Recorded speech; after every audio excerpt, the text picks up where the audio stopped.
Espagne, la firme biomédicale eGenomics ne se préoccupe pas de qui porte l'enfant. Quand l'Inde en est encore à interdire le choix du sexe, cette société offre à ses clients de trier de nombreux caractères génétiques avant l'implantation des embryons, ce qu'on appelle le DPI. Le diagnostic préimplantatoire, une recette pour forger un enfant en parfaite santé. Ici, tout commence par une vérification de la compatibilité entre donneurs.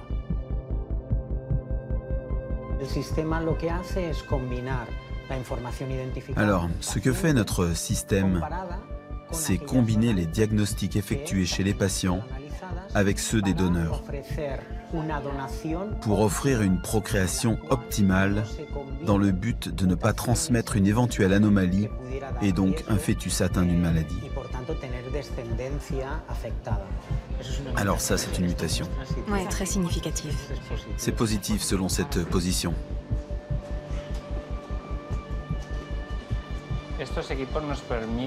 Cet équipement nous permet d'obtenir dans un intervalle de 8 heures environ 400 millions de lectures de séquences du génome humain.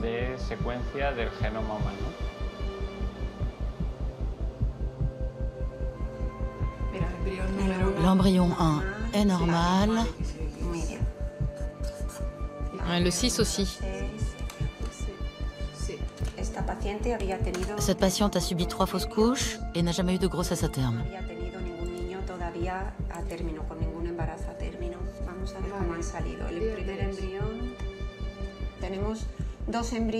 Nous avons 2 embryons visiblement normaux. C'est un bon résultat pour une patiente de 39 ans. En revanche, dans le cas de cette autre patiente de 43 ans, nous avons analysé 2 embryons. Et les 2 se sont révélés anormaux. Voilà pourquoi il est si important d'analyser les embryons à partir de l'âge de 38 ans. Car si nous avions transféré ces 2 embryons, cela aurait pu engendrer une fausse couche ou un enfant atteint d'une anomalie chromosomique. Les nouvelles technologies sont immenses. De nos jours, on peut tout faire.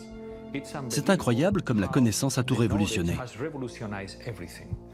Dans les années 80, ce qui importait, c'était que la patiente tombe enceinte. On transférait 3 ou 4 embryons, on prélevait les gamètes, on créait l'embryon, on le transférait à la mère. Aujourd'hui, ce qui compte, c'est d'avoir un bébé en bonne santé à la maison. Si vous voulez un bébé, elle est là, la nouvelle révolution. Allez chez un professionnel et vous aurez un bébé en bonne santé.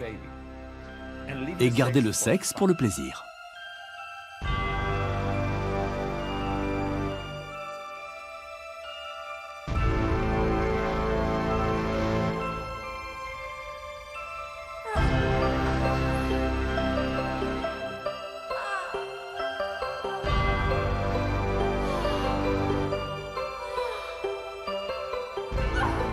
La génétique médicale dicte désormais ce qui est souhaitable ou non pour l'enfant. En France, près de 120 maladies génétiques graves peuvent être légalement dépistées grâce au diagnostic préimplantatoire. En Angleterre, c'est 5 fois plus. Pas seulement des pathologies lourdes impliquant un handicap majeur ou une mortalité prématurée. Outre-Manche, on recherche jusqu'aux gènes à l'origine de défauts esthétiques, comme un strabisme. Le professeur Katz tente de faire réagir la nouvelle génération qui sera rapidement confrontée aux conséquences éthiques, économiques et politiques de telles pratiques. Pourquoi prendre le risque de mélanger vos chromosomes dans le noir en faisant l'amour sous la couette avec un inconnu et découvrir ce qu'il en ressort?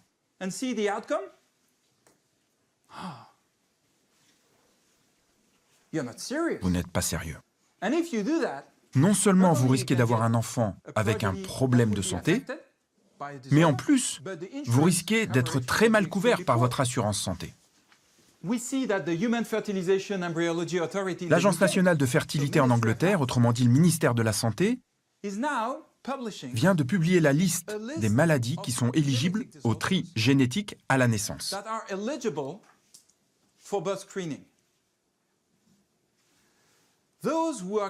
Ceux qui portent les mutations de ces maladies ne sont pas censés naître. Et en tant qu'État, j'avance lentement, insidieusement, pour promouvoir un eugénisme basé sur le génotype auquel on associe une valeur économique inscrite dans vos chromosomes. Votre patrimoine génétique a un impact économique. Si vous disséminez de mauvais gènes, vous polluez la population et les pollueurs paient. C'est ce qui pourrait arriver dans les 20 prochaines années. Vous pourrez être confronté à cette réalité et il vaut mieux en prendre conscience maintenant. Que pensez-vous de la myopie? Elle coûte cher, ces lunettes, n'est-ce pas? Et la myopie est causée par des prédispositions génétiques. Et l'allergie au gluten. Combien dans cette salle sont allergiques au gluten? Pourquoi pas? Ah, Cyprien, assure-toi de ne jamais te retrouver sur cette liste. Est-ce que ce micro-eugénisme que je vais faire pour moi et mes enfants, je suis prêt à le généraliser à l'ensemble de la population pour voir demain apparaître une population dont les caractéristiques génétiques seront normées. Et cette logique de prédéterminisme associée au quotient génétique fait qu'on est en train de réaliser bien plus rapidement qu'on ne le soupçonnait le Gattaca, les utopies que l'on pressentait au XXe siècle se réalisent sous nos yeux avec une rapidité absolument insolente. They used to say that a child conceived in love has a greater chance of happiness. They don't say that anymore. I'll never understand what possessed my mother to put her faith in God's hands rather than those of her local geneticist. 10 fingers, 10 toes, that's all that used to matter. Not now. Now, only seconds old, the exact time and cause of my death was already known.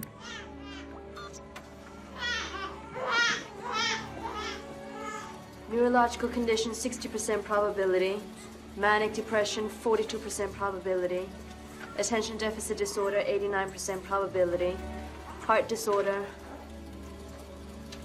99% probability. Early fatal potential. Life expectancy, 30.2 years. La technologie a galopé tellement vite qu'on n'a pas vu arriver le bébé à la carte. Il y a quelques années, la possibilité de séquencer la totalité de l'ADN d'un embryon pour connaître les caractéristiques futures du bébé semblait impossible. Donc on n'a pas beaucoup réfléchi à ces problèmes-là. Pour certains, comme Laurent Alexandre, médecin et libre penseur, nous sommes déjà lancés dans ce qu'il appelle le toboggan eugéniste. Les technologies sont disponibles, la demande pour des bébés soi-disant parfaits serait inéluctable. Que doit-on faire? Nous allons dans les décennies qui viennent effectivement pouvoir fabriquer des bébés à la carte, avec des caractéristiques génétiques qui auront été choisies par les parents. Mais ce n'est pas un problème technologique, c'est un problème moral et politique. Ce débat politique n'a pas commencé et c'est le seul vrai débat, car il n'y a que la politique et la philosophie qui vont nous permettre d'encadrer ces technologies dont le pouvoir est absolu et qui vont donner à l'homme des capacités démiurgiques. Bien sûr, personne ne souhaite la naissance d'enfants lourdement handicapés. Le problème est de savoir jusqu'où on met la limite. Qu'est-ce qu'un enfant handicapé? Qu'est-ce qu'un enfant normal, une personne normale? On est bien incapable de définir de façon vraiment stricte, rationnelle. Donc, finalement, le refus du handicap dépend de la facilité d'avoir accès à des méthodes qui empêchent le handicap. Mais on n'en sort pas. On dépasse chaque fois des limites. C'est pas que je dise que la nature crée la loi. C'est qu'il y a des moments où l'humanité ne se respecte plus si elle va par-dessus toutes sortes de limites qui finalement nous permettent certainement de faire un lien entre les humains. Qu'est-ce qu'il y a de naturel à faire un enfant qui va être malade et qui va mourir au bout de quelques mois ou de quelques années, ou s'il a une mucoviscidose et qu'il est dépendant toute sa vie, ce qui va vous faire souffrir? Qu'est-ce qu'il y a de beau dans cette nature-là? Les médecins sont justement là parce que la nature n'est pas parfaite.